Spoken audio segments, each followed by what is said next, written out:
Thank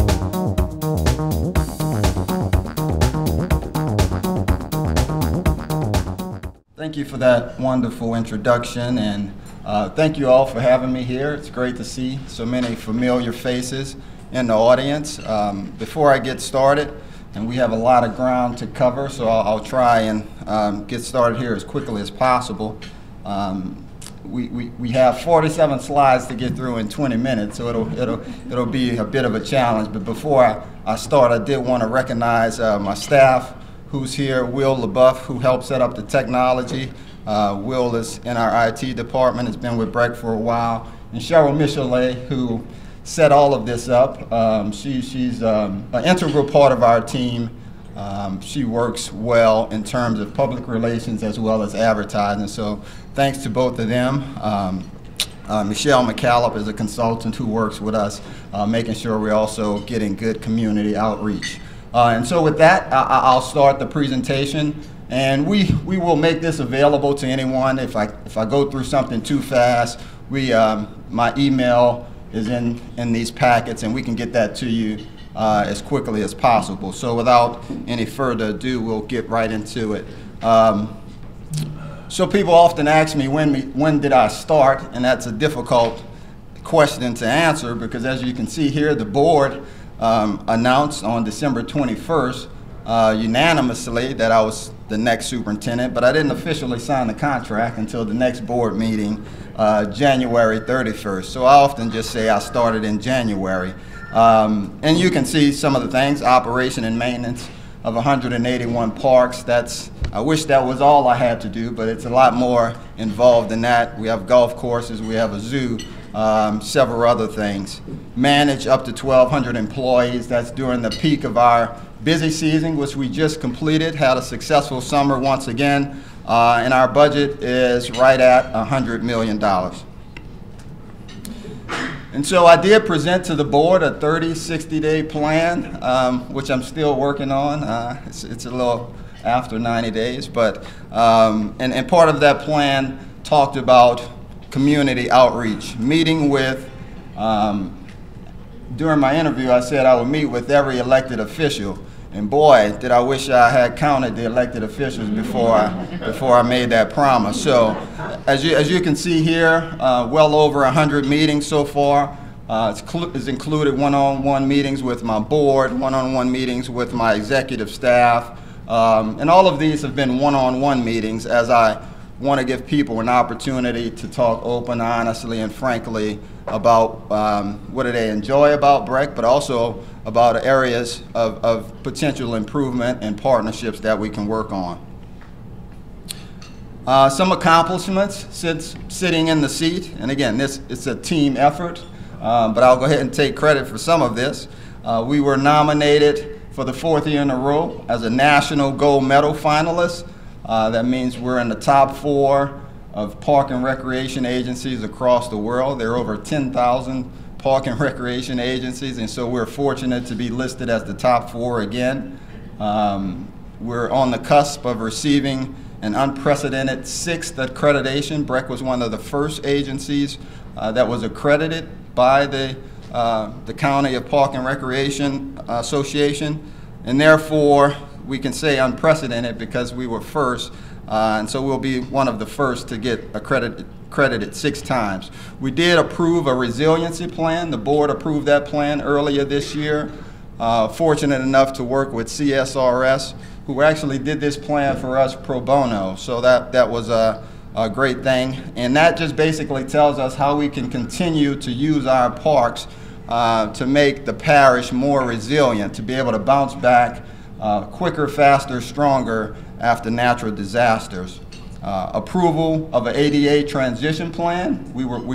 That's part of an accreditation requirement, and so we were able to approve that plan earlier this year. Consultants came in and looked at every doorknob of every BREC facility we have and gave us a plan to make everything ADA accessible. That plan is $20 million. It expands over 20 years. So we'll be spending roughly about $1 million a year each year making our facilities accessible. The board also approved the purchase of Munis financial management software, and that'll allow us to be more efficient, more transparent. It's the same software that City Parish purchased recently that allows them to have the open checkbook, and you can see every check that BREC, that City writes, and hopefully at some point you'll be able to see that for BREC as well, and that'll help maintain the trust that we've gained from the public and improve in that area as well. Speaking of City Parish, we're working closely with DOTD and City Parish on the bike pedestrian master plan, which is nearing completion. And I'm sure what everyone is here to talk about today, the Greenwood and Zoo master plan as well. And when over 20 construction projects have been completed in the first half of the year, so we're excited about that. Other accomplishments, see we have audits on here as an accomplishment. That's kind of unusual, but we do welcome feedback. Of course, we have required by the Louisiana Legislative Auditor our annual financial audit, which was completed by law June 30th of this year. Had an unmodified opinion. That's the cleanest opinion you can have. We had a couple findings related to improving our policies and procedures. And we also, as you may have read this morning, the Louisiana Legislative Auditor has been with us the past year as well, performing a performance audit. So our financial auditors look to see if our financial statements are accurately reflected. And the Louisiana Legislative Auditor over the last 12 months have been looking to look at our operations. Are we performing in an efficient and effective manner? That report is released today, should be online.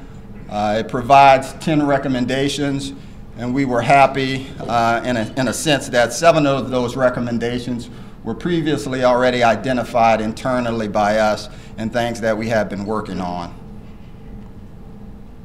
Other accomplishments, just to talk, get through these quickly. We've been working on improving our Gulf operations. We sort of have a guide for that from the National Gulf Foundation, presented us their recommendations in 2015. Most of those recommendations are improving the courses, and so we've done a lot of work on improving the courses that we have, just improving that overall customer experience. You can see the stats that we have here. I know a lot of people want to talk about the number of rounds played, but that's not really the number we look at. We look at revenue per round, expenses per round. You can see those are both trending in a positive fashion, and ultimately decreasing the subsidy that the taxpayers provide. We believe golf is more of a private benefit than a community benefit. Certainly there are some community benefits, but typically when one plays golf, he's helping himself out or herself out more than they're helping the community out. So we want that to be closer to 100% cost recovery, and right now we're at about 62%. But you can see we're moving in the right direction there, from 57 to 62%, and we'll talk more about golf later on. These are some more golf numbers specifically by course. Baton Rouge Zoo, big plans for Baton Rouge Zoo coming up, but we did want to share that this year both attendance and revenue are up compared to last year. I think that's a testament to the staff that we have there. It's often a challenge to get people to come to the zoo when we haven't made significant improvements in such a long time. So the fact that attendance and revenue is up speaks to the customer experience that the staff is providing there. Other, I think I may have skipped one. Oh, maybe not. Recreation, we just finished summer camp, served over 8,000 employees, revenue of just a little over $750,000 for the summer. We had free swimming lessons for the first time, and that turned out well. Over 500 children taught how to swim, and over 5,300 kids participated in our what we call open swim, which again, historically, there was a small fee, but we provided that service free of charge as well. Liberty Lagoon, you see the attendance number there, the number of people that use the simulated surfing machine, several birthdays there, and camps. A lot of camps bring their camps to Liberty Lagoon during the summer, and so had over 283 camps that came to Liberty Lagoon.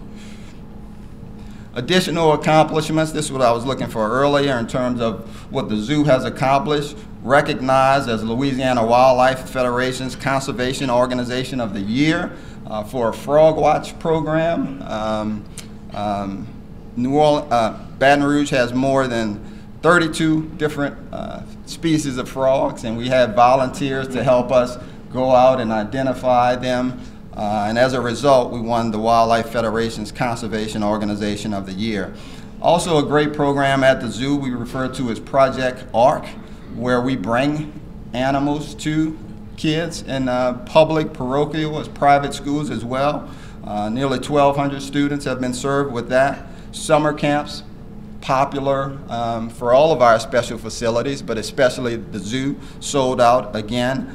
Just as a reminder, we have a discount day at the zoo on Wednesdays from 2 p.m. to 5 p.m. I think the cost is $1.50, and that has increased by 8% this year as well. And safari nights, where you can actually spend the night in the zoo, that has gone up to 484 participants, almost an increase, well, over 100% increase from last year. Accomplishments, that says the Baton Rouge Zoo, but that's actually BREC wide. We talk about some of the accomplishments. The board approved a compensation plan. We do a compensation plan at BREC, compensation study, I should say, at BREC every 3 or 4 years, just to make sure we're paying our employees what the market demands. And while the consultants said that we were sort of in alignment with most of the market, they did point out that our part-timers were paid a little less than what the market demanded. So while currently we have a, I guess, minimum wage, for lack of a better term, or the lowest we pay is about $8.50. The consultants recommended, the board accepted and approved, increasing that amount to $10 per hour for our part-time employees, and even some full-time employees that were not being paid we're only being paid $8.50. We're also working on a diversity study, similar to City Parish. In fact, we're using the same consultant that City Parish is using to go out and look at the availability and capability of women-owned, minority-owned, small businesses, veteran-owned businesses, and looking at the availability and capability, but also looking at what we have used historically and trying to determine if there's a disparity between what's available and what we're actually using. Assuming there is a disparity, we look for them to bring recommendations back to us, as well as City Parish, on how we can close that gap by making sure we are spending our dollars as equitable as we receive them. We receive them from everybody. We should be spending them with everybody. Partnerships, nearly over 100. Some of the big ones we've had just since the year has started. Our Lady of the Lake contributed over $350,000 for improvements at the Burbank Soccer Complex. Working with City Parish and DOTD on the Bike and Pedestrian Master Plan. The CEO Mind Foundation is a new cooperative endeavor agreement we entered into. We have 59 recreation centers. A lot of them aren't used as much as we would like them to be used. And then there's all these nonprofits out there who are looking for a space to use. And so CEO Mind Foundation is one of those organizations that we partnered with to help us out at Blueberry. And that's a benefit all the way around because they take over the operations and maintenance of that facility, reducing our costs. But they also use it to bring more kids to the facility, and that's ultimately what we're looking for as well. So that's been a great partnership in this first 6 months of the year. Bel Air High School, we had some students that actually come in and help us design improvements to a park that was near their campus. So a great partnership with East Baton Rouge Schools. and working with those high school students to redesign Tams Drive's park. And so here's the construction and planning update that I will go through pretty quickly so that we can get to the question and answer portion of the meeting. Sort of a mid-year review. You see the bridge out near the Ochsner facility that we work with Ochsner to get that bridge. You see a croquet court at City Park. Upper left-hand corner, you see a ribbon cutting at Cunard Park, which is right off of Highway 19. Here's a detailed list of 20 projects that we've completed just since January. Many of them started prior to this year, but were completed this year. Includes a lot of neighborhood parks. We have over 151 neighborhood parks, and although our focus over the last 10 years has been on community parks where we can serve more people, we also understand that historically we've been a neighborhood park system, and we need to continue to update and maintain our neighborhood parks. Just more information on projects currently under construction. See if anything, Jackson Community, Greenwood, waterfront expansion. Here's some parks. Forest Community Park was damaged by the flood of 2016. In late 2018, we finally got the green light from FEMA to move forward. And so you see we're going to have a new entrance there. We're adding additional space, air conditioning, the gym, as well as all the space there. Church Street was also damaged by the flood. Adding additional space there, as well as air conditioning the facility. Lovett Road, likewise, damaged by the flood. This is in Central, Church is in Zachary. And so additional space, new air condition. 14th Street Park, near downtown, historically has served as sort of a boxing facility. We're making improvements there. Here's the lighting and champion fields at Burbank. We've worked with not only Our Lady of the Lake, but the BREC Foundation to get a championship field with a fence around the field, as well as some bleachers. Continue to do all sorts of trails. Here's the Bluebonnet extension from Bluebonnet to Essen, ultimately to Siegen. Woodlawn Acres. We're actually going to have a cricket court here. Who knew they had cricket players in Baton Rouge? But a group did approach us and offered to provide most of the funding to have a cricket pitch. And so it's going to be our first in our system. Excited about that. Highland Road Park Disc Golf Course. Disc golf is a popular sport in our community. And so we're improving the course at Highland Road. Hamilton Avenue, also damaged by the flood. Greenwood, we're adding additional space to Greenwood, one of our most popular facilities, that waterfront building where we will be having the unveiling of the master plans for both the zoo and the park later on this week, August 17th, Saturday at 10 a.m. Construction bids nearing completion. Frenchtown Conservation Area, we're going to be issuing an RFP to build a new conservation center out at Frenchtown Road. It's in Central. Playground shades at Community Greenwood. See many projects in the planning and design phase. Improving our dog park, which is well used at City Park. Working with Ty Graves to improve that park, as well as add an additional park you see at Lovett Road in the Central community. Will be our first dog park in Central. Other projects, Jackson Community Park, new recreation center and playground to come there. Here are some system-wide projects and master plans. We're working on implementing GIS.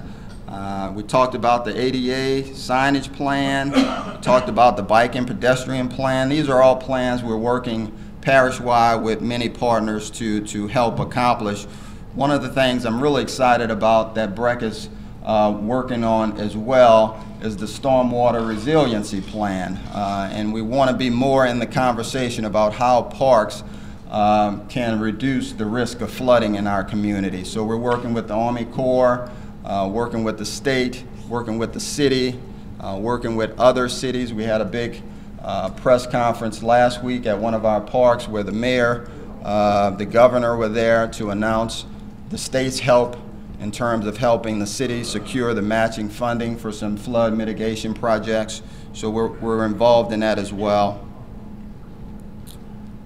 New sign and branding standards. Here's some input from Frenchtown Conservation.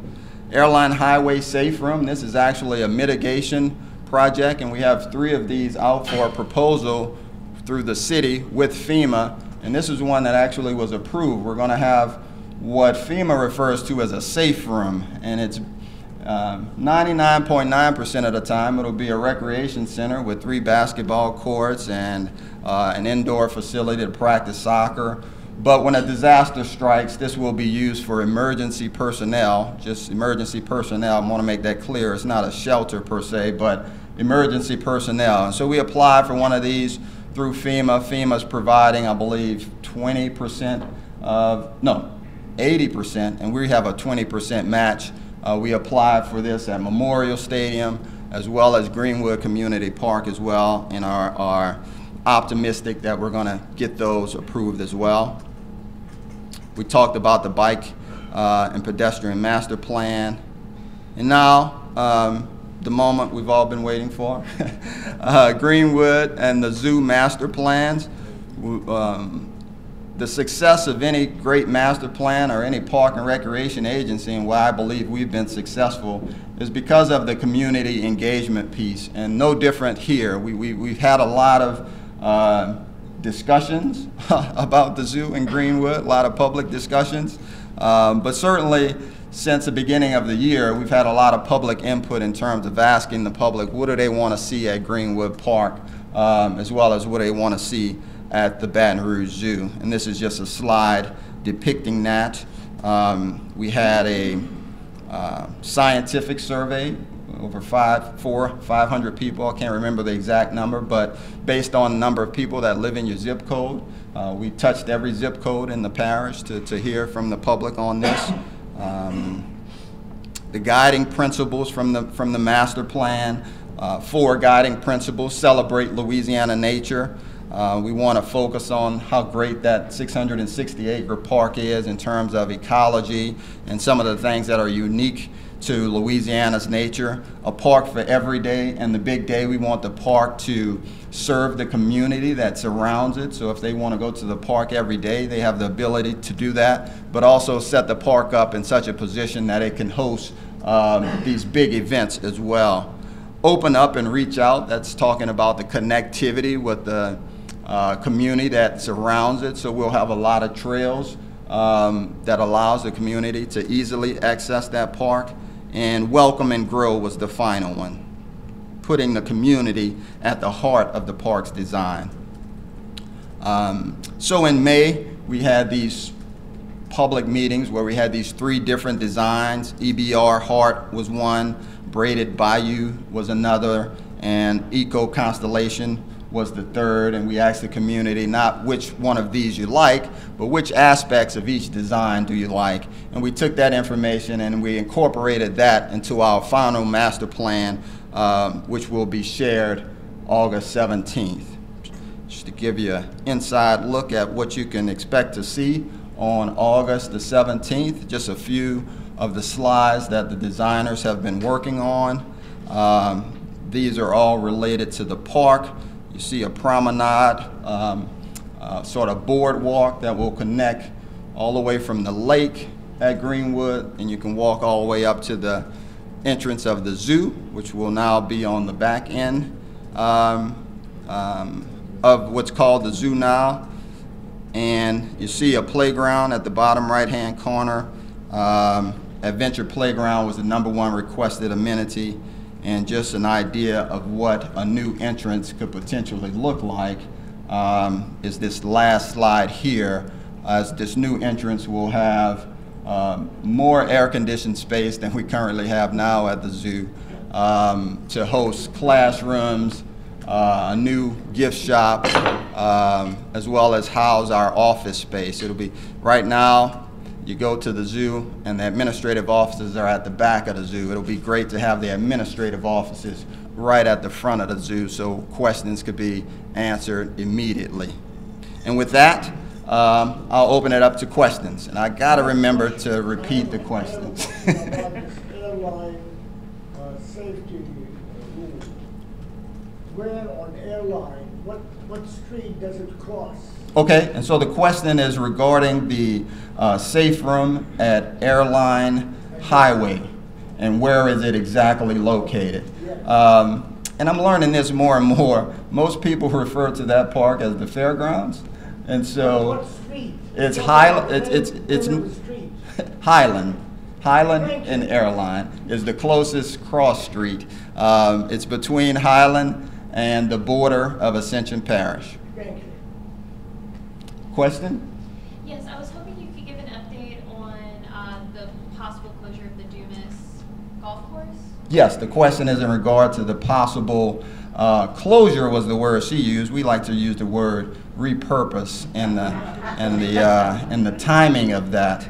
And so the recommendation from the consultants as far back as 2015, and as a result of these community input feedback, was just recently as well to repurpose that golf course to use the park more for activities that would attract more people than just a specialized sort of group of golfers. And so that repurposing will include a zip line, a possible outdoor music venue. It will include enlarging and increasing the size of the lake for more kayaking and outdoor adventure type activities, improved sports fields.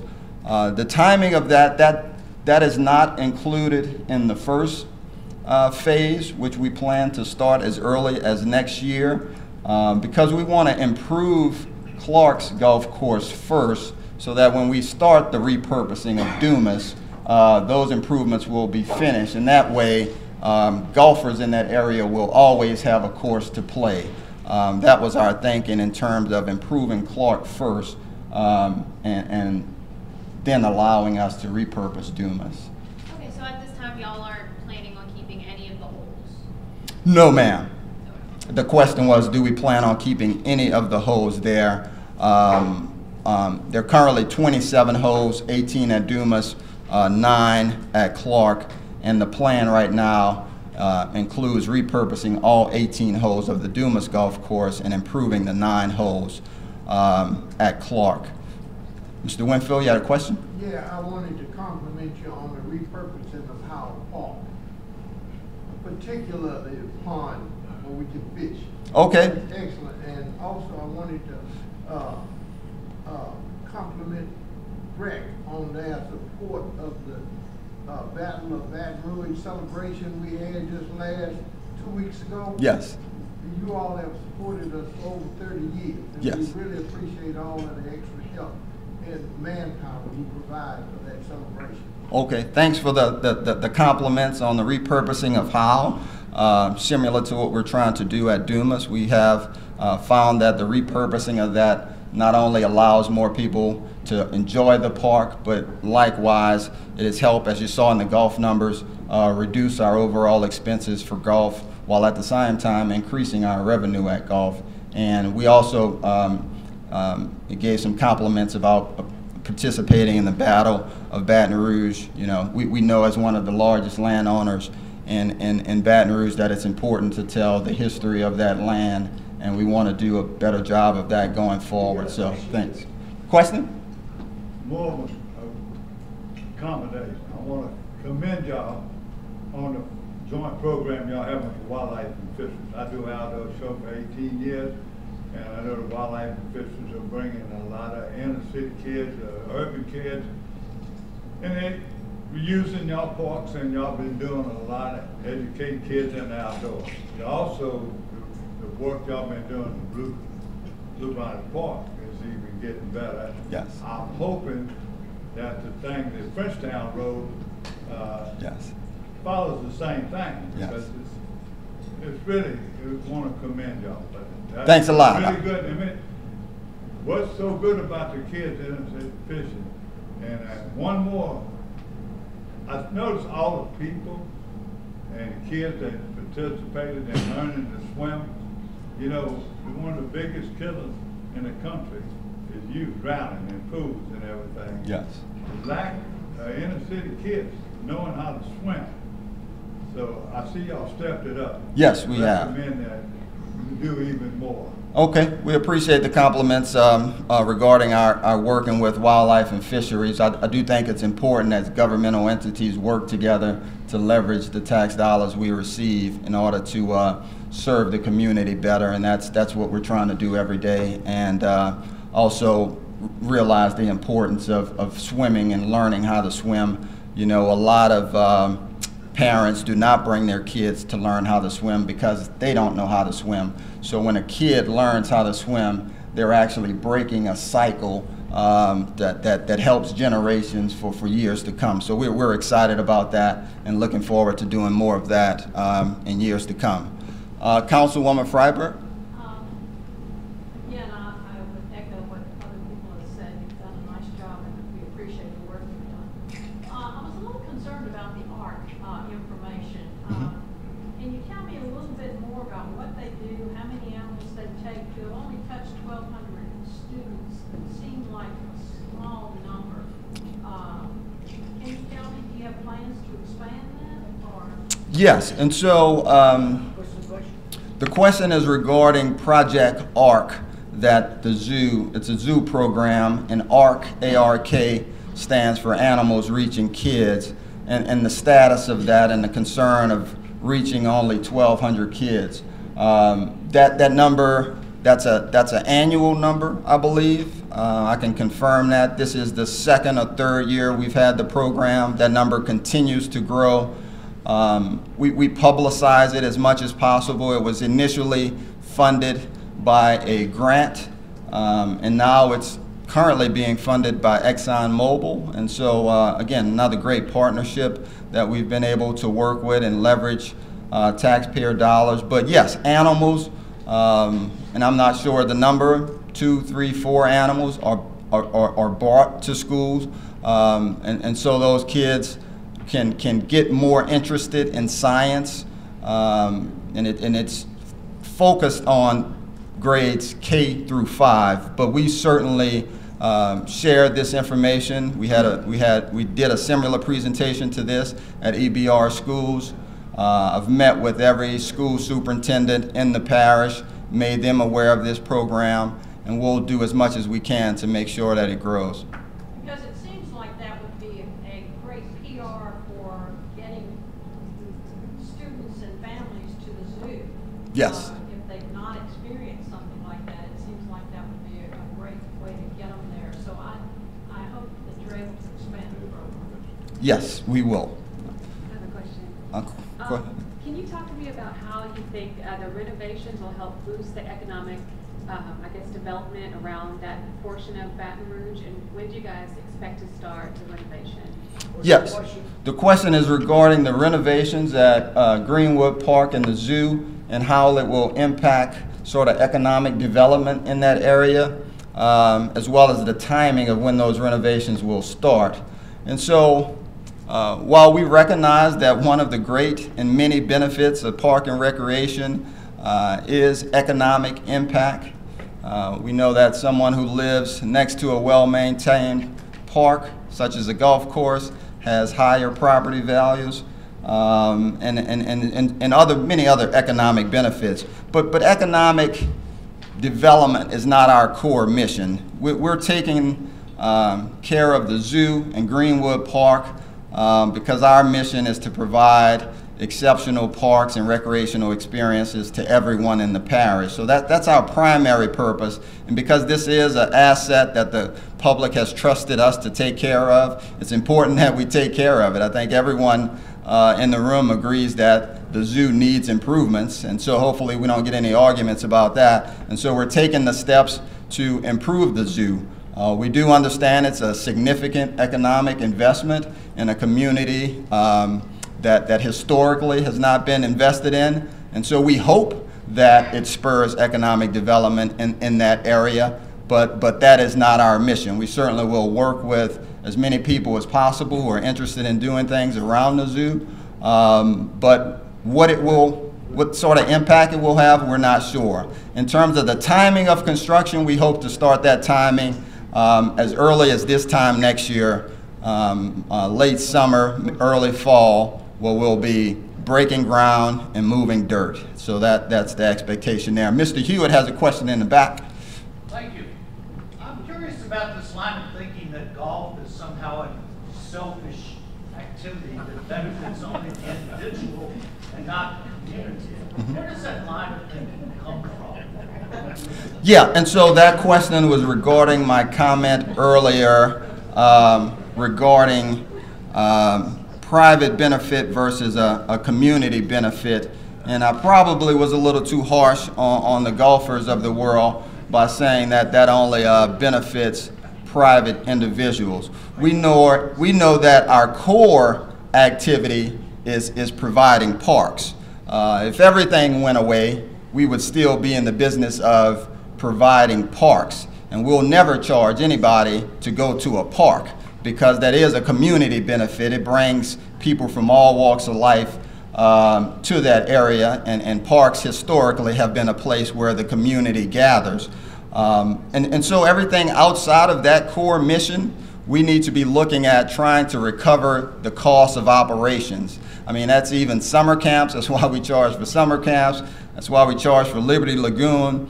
But you know, one of our missions also, which why I believe we'll always be in the business of golf, is to provide affordable opportunities that others can't provide, right? So if there were no public golf courses, no one would be able to play golf unless they were in a country club or something like that. And so we will always provide affordable golf around the parish, north, south, middle of the parish. And I again apologize if that came across as a little too harsh. We do want to recover as much cost as possible, but we may never attain 100% there. Another question from the back table? I have a question about the money. About the money. Okay, I'll get to your question. I'll get to your. You were charging $10. The employees, part-time employees were getting paid $10. One paying $15. It's not your turn. Okay. Let's take the question back there. In terms of collaboration, Louisiana's a free state. Some states have swimming pools in their school systems. Yes. They have swim teams, and of course, children learn how to swim. Anytime some parent or child dies from drowning, it's not just a bad day, it's a tearful day, it's a percentage of a percentage. In terms of collaboration with our school system, I notice you train 500 children how to swim. Do you have a formal relationship with the school system? And since that's where most of our children, particularly our poor children, go to school, our public school, or would you consider a formal collaboration in the future to teach children how to swim? Yes, and so the question was regarding our Learn to Swim program and creating some sort of formal agreement between BREC and the schools and maybe potentially other partners to ensure that that information is received by every child in school.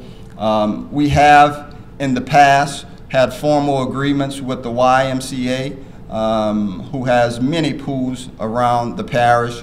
We're actually working with the YMCA again on a similar program, but we will reach out to schools and let them know that this is available. And what I mean by this, the opportunity for kids to learn how to swim at a significantly discounted rate, if not free. Part of the program we're talking to the Y about, the Y, I believe it's in excess of $100 for swim lessons, and that's 6 different lessons. But BREC would like to contribute to part of that cost and get out in the schools and let the schools know that even though summer's over, kids can still have the opportunity to learn how to swim by going to their nearby YMCA. So that's something we're working on.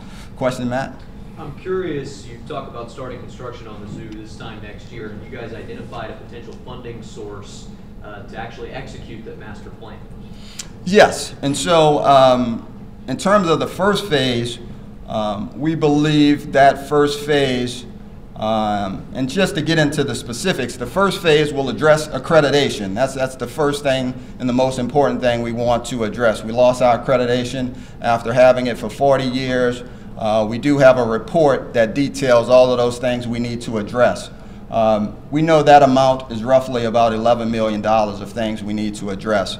Accreditation sounds boring, but it will include a new giraffe exhibit. You know, we were told our giraffe exhibit is out of date, so it will include a new giraffe exhibit that would allow the public to feed giraffes. It will include a new underwater exhibit for our pygmy hippos. That exhibit was also mentioned as out of date, and several other exhibits as well. $6 million will go towards the new entrance, building. There are a couple million for the new parking lot, improving the road. The first phase is roughly anywhere between $30 and $40 million. And we won't know an exact number until we get architects to come in and do construction drawings and talk about the different materials we're using and so forth and so on.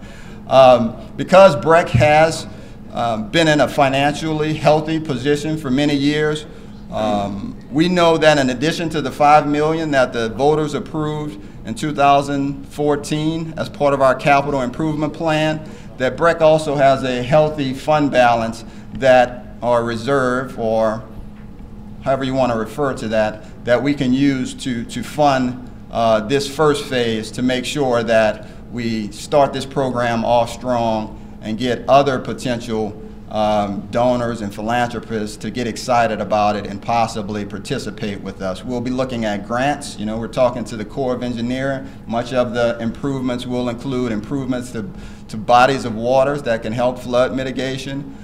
Trails is always something that we can look to the federal government for in terms of grants and so forth. You know, we talk about an outdoor music venue, possibly partnering with someone on that. Mini golf is something that also we're looking at putting out there that may have potential partners as well. But we're confident that the first phase, which will start next year at a roughly $30 million, we're in a position to make that happen. So 25 to 35 million in BREC reserves will pay for that first phase? Yes. Okay. Coleman, bro. Yeah. Thank you, Superintendent Wilson. Everything looks really good in Greenwood and the zoo, our parish chamber, where we looked at the two golf courses a year and a half ago. We were aware of the many tournaments that you have in Dumas, and I know you must be taking that, I hope, into consideration. The veterans groups and others have their tournaments there, and they're pretty popular in that section of the parish. So I'd like to have you look at that really hard and look at what you're going to do with the park, and maybe you could have some sort of renaming of the Dumas, with the Clark Dumas thing, and take some of those features, because not having an 18-hole course may not be a good long-term investment for you there, especially with everything else that might be going on. Okay. Mr. Brown just reiterated his concern for the consultant's recommendation to repurpose Dumas Golf Course, and ask that we take a harder look at that and make sure we consider the current tournaments that are out there. We have noticed that many tournaments that have historically participated at Dumas are now going to Beaver Creek, which is in Zachary and was recognized as one of the best golf courses in Louisiana recently. But we will continue to take a look at that. Any more questions? We have time for one more question. Yes. You talked about you have roughly 150 or so neighborhood parks under Yes. purview. Is that too many for BREC to manage effectively? I know there's been criticism in the past, or thoughts in the past, that some of them are too small to really just keep up with. Are you giving any thought to reducing that number, or are you going to stay with what you have? Yeah, so the question is regarding the number of neighborhood parks we have, 151, I believe, and whether or not that's too many, and are we looking at reducing that number. We are fortunate that Mr. Eugene Young, who helped set a strong legacy that I'm currently standing on for BREC, we are fortunate in his vision of accepting every donated piece of land that someone had to offer when he was part of that administration. But now we're in a position where we have to maintain those pieces of land, and you're correct that does become a challenge when we have to spread out the money in so many different places. We are looking at potentially reducing that number. Earlier this year, we were successful in selling what we refer to as obsolete land. There's an obsolete land list that identifies parks or parcels that we're responsible for that no longer serve a recreational purpose. Some of those criteria are if parks are right next to each other. We look at declaring them obsolete.